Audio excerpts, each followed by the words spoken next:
What happens when Grandpa Ron tosses a cup of accelerant onto a bonfire? That's what happens. Let's see it again in instant replay.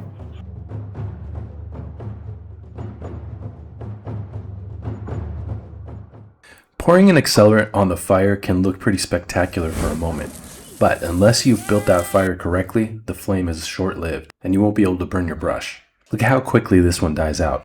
Let's take a peek behind the scenes to see how we got this fire started in the first place. Now that's a nice fire. So today we're gonna light up the burn pit. For this one, it's gonna be a little bit interesting because half the battle when it comes to lighting up a burn pit is the way it's stacked. Now this is stacked all wrong, and that's because throughout the year, during the summer when it wasn't a burn day, we would often just throw the brush on top of here and it's piled all funny. In fact, you can see that there's an attempt to light this previously, some charred out wood there, and it didn't catch. So to get this going properly, we're gonna actually have to take several of the branches off and start small and then load the branches back on to see it burn. Otherwise, it's just not compacted enough to catch fire if we were to start a good fire at the bottom. Some issues that we got to work through. First of all, as you can see, we have quite a few lemons down here. These lemons come from a floral lemon tree. They're not really good for eating or cooking or anything like that. We're just gonna let them burn in here. They don't burn well, obviously, because there's a lot of moisture inside. But check out some of these lemons.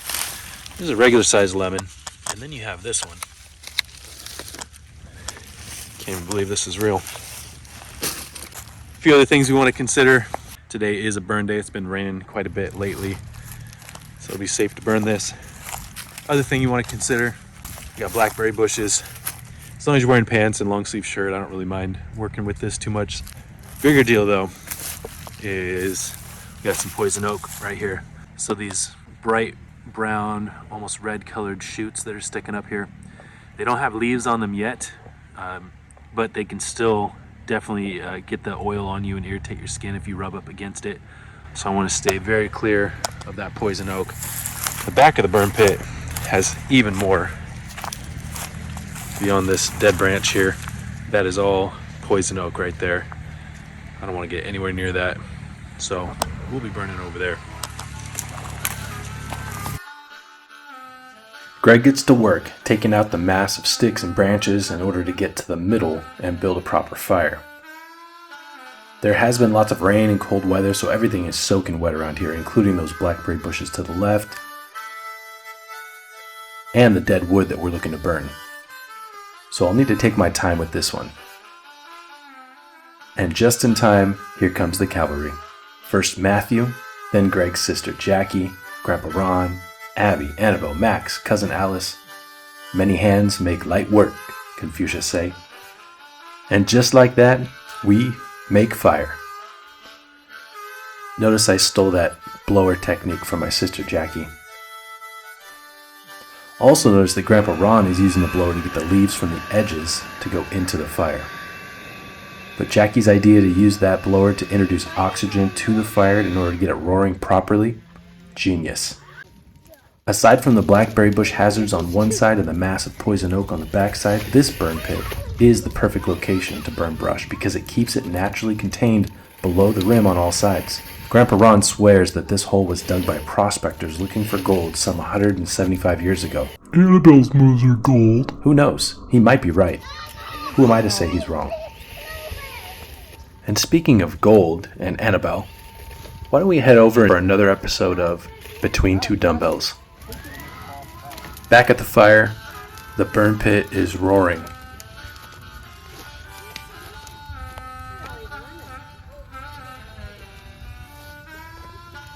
Notice that the family has to continue to put fuel on the fire in the form of those dead branches, and Matthew is leading the charge. There is something to be said about doing this process at just the right speed. If you put too many branches on too quickly, the fire can get out of control very quickly. But if you put too few branches on and you do it too slowly, the fire can die out. Matthew is setting us just the right pace. Also, the fuel on the fire needs to be compacted so that it can actually catch on fire. If the branches are spread out everywhere, it doesn't work. So Matthew uses another technique of putting something a little bit heavier on top to hold the branches down so that they can catch fire.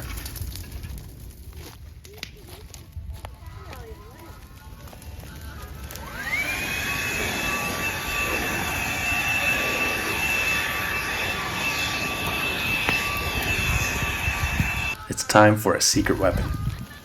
One giant stump. If you can get one of these babies placed in the fire, it will burn for days and days, which allows you time to gather other brush and debris around the property to burn throughout the week, so you don't have to go through the hassle of starting a new fire from scratch each time.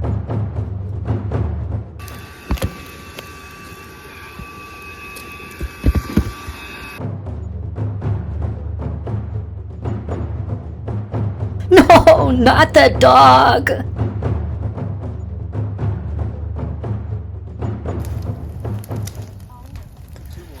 Now that stump will be a very slow burn, and it means that everything around it, no matter how wet, from those wet leaves that Grandpa Ron is blowing into the fire, to those floral lemons, will eventually turn to ash. With the stump in place, this fire will burn all night, all week. At nighttime, it will look spectacular.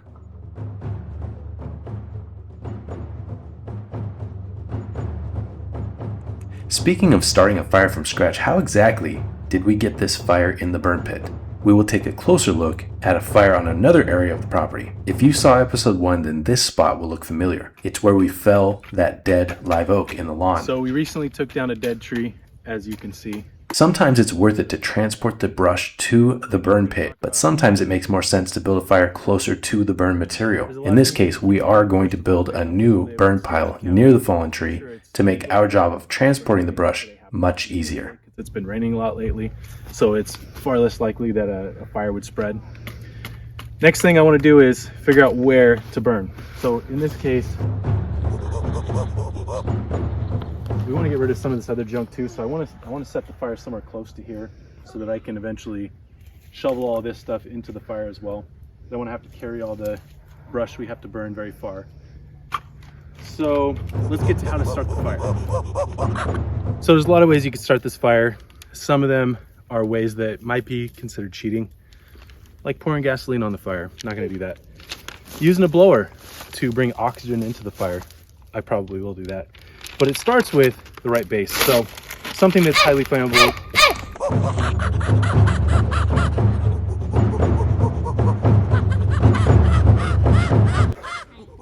Excuse me. Newspaper, magazine, something like that. Starts at your base.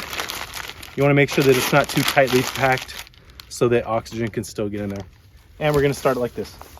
Building a fire outside is just like building a fire inside in the fireplace. Oh, Costco has a special on Nutella.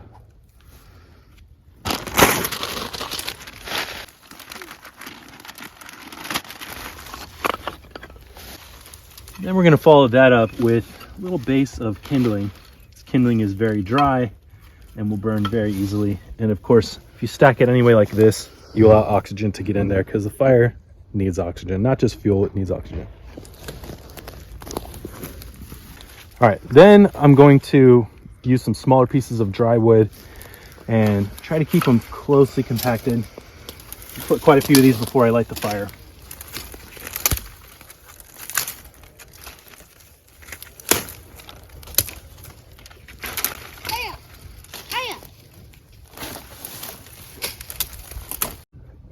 So as we build this fire, the method is pretty simple.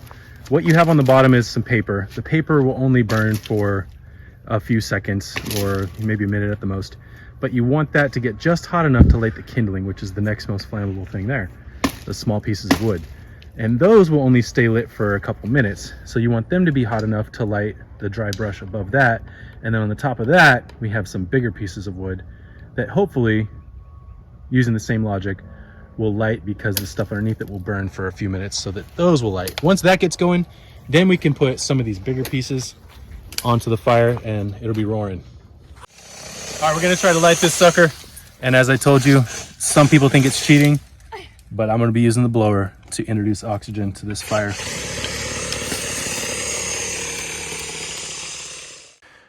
The location matters too. An open area, no overhanging branches, nothing downhill that shouldn't burn. Fire is a tool, but like all tools, it demands respect. In this case, I built that fire out here just like I would inside. The light, flammable things on the bottom, like paper, which ignite the next most flammable thing above them, cardboard or kindling, which in turn light larger wood and all the loose branches on top of them. This time lapse is so satisfying, seeing all of the debris of leaves and branches disappear. Notice that the fire tries to move through the blackberry bushes here. It's completely soaked outside, so there's no real danger of this spreading. But this is why I always have a shovel nearby. I'd like to get rid of these berry bushes anyway, so in the fire they go. Oh, don't mind the cutting up of the firewood happening in the background. That's a little foreshadowing for episode 3. Back to the burn pit, which is still burning when the sun goes down. Grandpa Ron has a hose nearby to make sure that nearby trees and bushes don't overheat or ignite from the tall flame.